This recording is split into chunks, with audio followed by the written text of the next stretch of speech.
Hello, everybody, and welcome to this Rewire approach to designing a training plan. If you are new here, my name is James. I am a movement coach specializing in the brain and nervous system, and this is part of a series of videos designed to kind of speed things along when it comes to the people that I work with. A lot of the time, I find working with new people session number one, we end up covering the same stuff. No matter who it is comes to see me, there's a little bit of me getting information about your particular issues or targets. But after that, a lot of these things fall into similar categories, and there's a specific approach I like to use when it comes to those categories. So, this video is basically just an attempt to kind of give you the information I would give you in session number one, so that number one, you get a better idea of whether this is the right approach for you. And number two, you might even be able to get started with some stuff before you even book a session. So by the time we get into any sort of paid work, you're actually a little bit further along than you might have been otherwise. We're going to be looking today at designing a training program or designing a training plan. And that might sound a bit weird in terms of, if you show up to somebody, surely you're always going to need to design a plan, and you need a plan to be about something specific. And that's probably the case when it comes to online. So maybe this will be less suitable for a lot of people, but it's important to factor in a lot of the leads I also get come from talks that I do when I go to various different places. So frequently that is around corporate workshops on mental health, different gyms and fitness centers around how the brain can influence training, as well as circus schools, theater schools, and stuff like that. So very often I actually get confronted with the idea of somebody saying, look, I know what I'm doing already. I don't necessarily need to change the whole game, but I'm interested to see if I'm doing this in the healthiest way. I'm interested to find out whether my training program is set up in a way that's going to guarantee me success, or, based on insights around the brain and nervous system, am I likely to fail over time? So frequently I get circus performers or circus students who want to audition for either a circus university or school, sometimes for parts. The same with actors. Very common that they have like a specific part that they want to go for that requires that they learn some sort of skill in a very short amount of time. And so they want some help with figuring out, how can I actually accomplish this? Occasionally it's the production company themselves saying, okay, well, we just booked the actor, we don't know how they're going to get there, can you help with this? And sometimes it's just people saying, I'm currently training this way, is there a healthier way to do it, or is there a better way to do it? So with that in mind, let's just talk through a couple of the factors that I think you need to think about when you decide you want to change something, you want to go for something new, or you just want to optimize what you're doing. And number one is going to be the idea of, what are you currently doing already? So it's very common when somebody wants to learn a new skill. So let's take that whole subset of people right now. So you want to learn something new in a certain time frame, but you don't know how you're going to do it. It can be really tempting to say, all right, well, since time is limited, that means I obviously need the best plan so that I start out of the gate doing things as efficiently as I can possibly do them. And that's not necessarily a good strategy. In fact, I would almost argue the exact opposite, that coming up with an optimal plan serves you worse than just setting off doing anything at all right out of the gate. So if you decide you need the perfect plan, One, how long is that going to take you? You're probably going to spend quite a lot of time, like, first of all, figuring out the factors. How much time do I have? How do I portion out every single bit of my day? What is the best training strategy? What is the best um, learning strategies? What is my body currently able to do? What kind of pitfalls do I foresee coming up in the future? And then you're going to have to plan out all of those things and then go, okay, based on this and based on the current knowledge of strength training theory, I should be doing 4 days a week, 30 minutes a day. It should hit this intensity. That's all going to take quite a significant amount of time. And in that time, you're not making any gains yet. You actually haven't achieved anything. The kind of saying of, if I had to chop down a tree in 48 hours or whatever, I'd spend the first 30 sharpening the axe.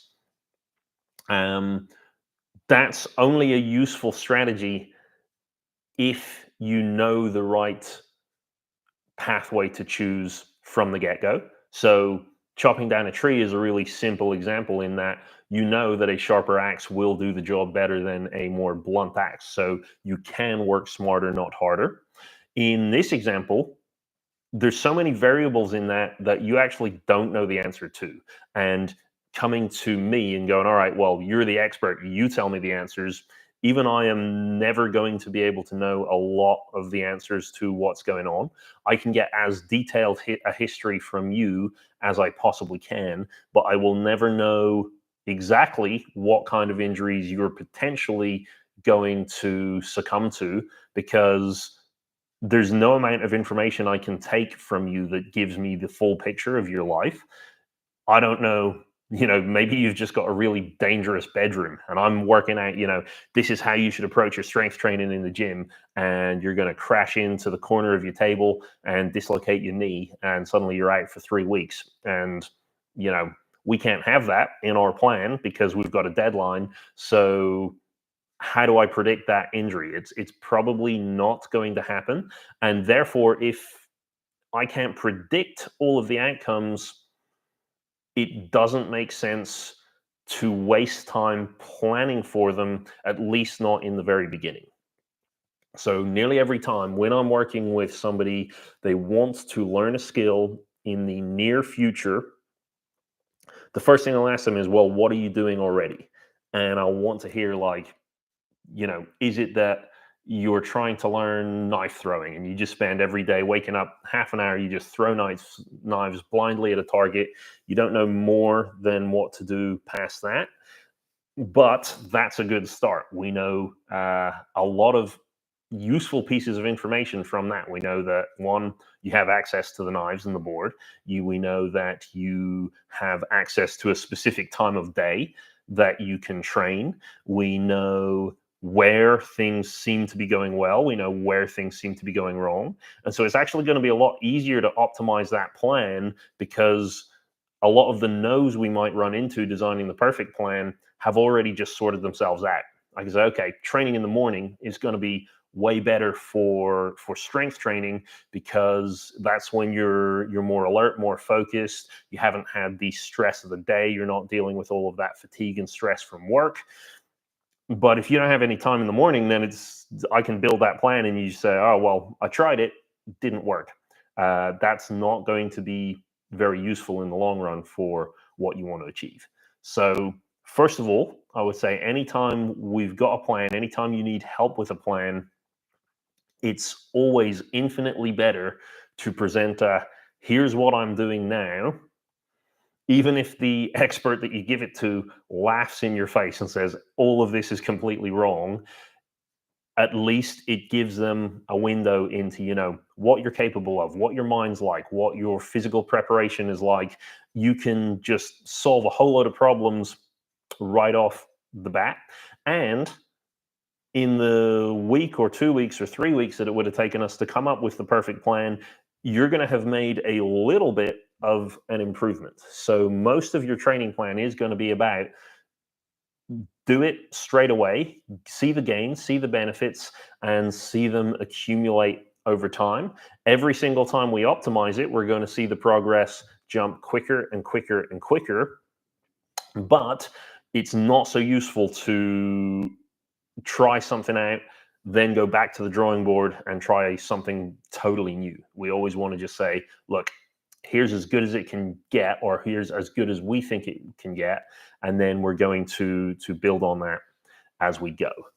Another reason that this can be really helpful is if you are the kind of person who would rather know all the details and rather know all of the information before you get into things, there's a very real chance that you develop the habit of overanalyzing everything you do. So these are the kinds of people, when I'm training them for, let's say, just the basic neuro stuff, or in my acrobatics work that I do with people, they say, okay, I want to learn a backflip. Tell me everything about how that backflip should look. And again, that's maybe interesting on an intellectual level. It might be useful to be able to tell somebody, hey, when there's a backflip, this is what your arms need to do. This is what kind of rotation we're looking for. This is how we speed up and slow down the rotation. But it's a guarantee you're not going to be able to think about that in the moment. And if you start getting comfortable with the idea of information absorbing, that is only going to slow you down in the long run. So what we want to have straight away is our first session. We need to hear what you're doing already, and then work out, okay, what do you think you are capable of doing in this amount of time? So when it comes to designing a training plan, a lot of people think of it as, you tell me what you need, I write you down the plan, and then we just leave it at that. You're going to do that every day, and then in 3 months, you're going to be able to do your backflip. You're going to nail your audition. You're going to be training in a more healthy way, whatever it is you want to achieve from that. But that is never the case. There's never a time where you can just stick to one plan and not tweak it and not change it as you go. It's possible when you're always going in and working with a coach. So, you can come up with a plan with your coach, and then you can make it their responsibility to change it. Personally, I don't find it very useful to delegate something like my performance, something like my improvements, to somebody else. People always tell you, things are better when you work with a coach.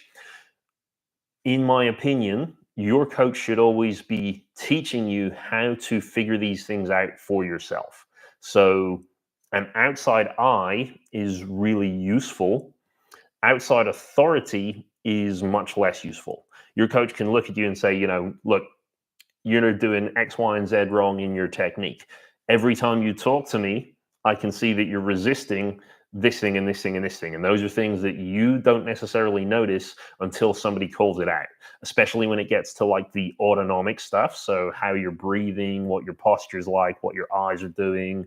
That's where I would say I become very useful as a coach, because I can look at all those things. I can look at how you speak to me. I look at how motivated you seem to be towards certain outcomes and certain goals. I can look at how you present your training history, how you present your predictions of what you think you can achieve. I can let you know how realistic I think things like that are. But for me to then make a decision of what you're currently capable of really diminishes the full potential of you as an individual and you as a human being. It's much better to find somebody you can work with that will teach you how to figure these things out as you go. And that also applies with your training plan. So when it comes to building a training plan, the first thing is, get started, build some momentum. Then we build a plan of, this is what we think it should look like. When I do this with people, very often, if you've got a deadline, I'm dividing up the calendar and I'm writing on almost every single day what boxes you need to have checked by that day. And we can have vague things and we can have detailed things, but we're going to try to have some kind of visual representation of where this is going, what it's going to look like by the end, and you need something in the short term to always be able to check off and say, okay, I don't need to worry about learning that backflip. I just need to worry about, by this day I need to be able to jump this height. Those are the important things for today, and then I know that because we did this plan, I don't need to worry about what tomorrow looks like right now or next week or anything like that. But then what we also need to do is, at some point, something will get in the way. Something is going to interfere with that plan, whether it is our prediction. So, no matter what level of an expert you get, at some point, both of your combined predictions of what you were capable of on this date is going to turn out to be wrong. And you're going to have to figure out, well, how do we adjust the plan? Does it mean this ideal dream that we had is over and we need to now adjust our expectations of what we can achieve in this time? Does it mean that we need to change the training schedule? We need to train more often. Maybe we weren't giving ourselves enough rest. What is it about our prediction that we didn't foresee in the past that will affect our future? That's kind of one. Number two is all of the outside things. So, there are infinite numbers of things that you cannot predict in your life. Your car is going to break down, so you can't make it to training. Your family members are going to be sick or have a problem they need help with, and you got to break your training schedule. Something unexpected happens to you that causes injury. So we used the bedroom example earlier, but it could be something totally unexpected. Maybe the weather changes, you get snowed into your house. Maybe in 2025, I don't think it's too unrealistic to say that all the world's governments just go nuts and you suddenly have a whole new lifestyle, or you have a whole new version of reality that you have to deal with and adjust to, that changes what you're able to achieve in this plan. So one of the biggest things that is important to me when I'm working with somebody is, does this person actually know what is involved with changing the plan and what is involved with readjusting, resetting, reevaluating? And that's normally something that I like to go through with people on session number one. So usually session one with me will look like, first of all, having this conversation of like, do you actually know what this is going to take? Then we're going to find out what you're currently doing. Then we're going to find out what you think you're capable of. So part of teaching somebody to be able to plan these things for themselves is getting them to consciously and constantly, make predictions about what they think will happen when they engage in these tasks. So, I could say, I think I'll be able to do a backflip in 3 months. I can take that to an expert, and with experts, you get a variety. You get some that will go, nope, people don't learn a backflip in 3 months. So sorry, I don't care what level you're at. Or even, they look at your ability and they say, look, based on your ability, I don't think this is possible for you. You will get others that will say, look, if you really knuckle down to it, anything's possible. We just need to figure out the right workload. And then you'll get people in the middle. I would probably class myself as more centric between those two, in that I never usually like to tell somebody something's impossible, but I can tell people the odds. Okay. In the same way as your doctor, when they say these are your survival chances, they're not saying that specifically for you, because they don't know half the things they need to know about you to be able to make that accurate assessment. They also don't know half the things they need to know about the specific pathogen or disease in question to be able to make that call either. When they are saying this is what's possible and this is not, all they're doing is speaking to statistics. So if you show me what you can do and I say, look, chances are this isn't a possibility for you, because everybody that I've seen in my life, more than 50% of them don't make it, don't achieve the goal that you want to achieve when they set it for themselves. And I've got 20 years of a data set most of the time when it comes to that kind of thing. So that's how I can advise you. However, I always like to leave a little bit of room to suggest that I'm wrong. And if I'm going to build a training plan, one of the things that I would like to see people do is get better at predicting their skills over time. So it may be that this plan doesn't go exactly how we want, but next time, based on your previous experience, you go, okay, I think this is possible for me. Last time I was way off. I either overshot it and I achieved way more, or I undershot it and I couldn't learn the thing I wanted to learn. So I'm going to adjust my prediction and just be a little bit more optimistic or pessimistic. And then what you find is the more often you engage in that kind of prediction, and you can do it over 3 months, you can also do it every single session. So the plan says I have to achieve a 50 centimeter vertical jump by this date. And on that date, you wake up and go, yeah, you know what? I think I'm going to do that today. And then you can test out that prediction. And if you were right, or if you got way beyond it, then we go, okay, well, maybe we need to adjust this plan. What do you predict you can do by tomorrow? What do you predict you can do by next week? And what do you think you can do by the end, now that today has gone slightly differently? It'll also help you get better at predicting, like, how often does life get in the way? How often do things tend to go wrong? Because all of those unexpected life events are happening all the time. And if we really put our minds to it, we probably could get better at saying, you know what, there's a 30% chance in a 3 month period that some major thing's going to come up, or I'm going to get ill, or something like that. That means I'm going to have to take a week off. So every time I make one of these plans, I'm going to cut out 1 week, and I'm going to say that the whole thing needs to be ready a week early. And then that way I've got X amount of buffer time. So that's kind of, in a nutshell, my process behind how I'm thinking about these things. It's less about educating you on what the best way to do something is, and it's more about teaching you dynamic planning. So when we work together, we will come up with a plan together. We'll come up with the length of time, we'll come up with what we want to achieve, we'll break it down into smaller pieces. But then all of the rest of our time is dealing with, how do we adjust this dynamically? How do we deal with the fact that your plan is not going to go how you wanted it to go, no matter what? And how are you going to get good at adjusting those things yourself? And that way you get to see me less often. So that's going to be good for your finances for sure.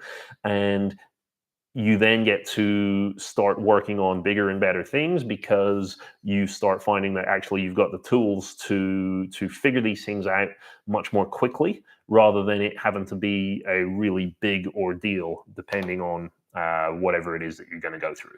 So I think that's pretty much it in terms of information for today's session. Like I said, this is probably not one for the internet crowd. This is usually more what people speak to me about after I give a talk somewhere. But if you are working on towards some kind of particular goal and you need help with how do you sensibly work through your capabilities, your scheduling, your motivation, and all of those things to create a training plan that gets you a certain goal in a certain amount of time, or if you just want a sounding board to kind of bounce things off of, if you're thinking of tweaking, changing, adjusting the way that you train, then I would highly recommend getting in contact. We can do a live consultation. You can also book a session. If you do want to book yourself in, there is a link in the description of this video, I believe. So thank you for watching. This is also the first in a series. We're going to be talking through pretty much all the different issues that show up when people come to see me. So that will be things like chronic pain, that's a huge one, fibromyalgia, ADHD, hypermobility, looking to improve flexibility, any kinds of things that I might work with, I'm going to be running a similar video like this. And it just means you don't have to spend the time booking a call and going through it in person. You can kind of find out what the process is going to be like, and then we can work that out as we go. So thank you very much for watching. I hope some of this was interesting, and do get in touch, like I said, if you have any questions.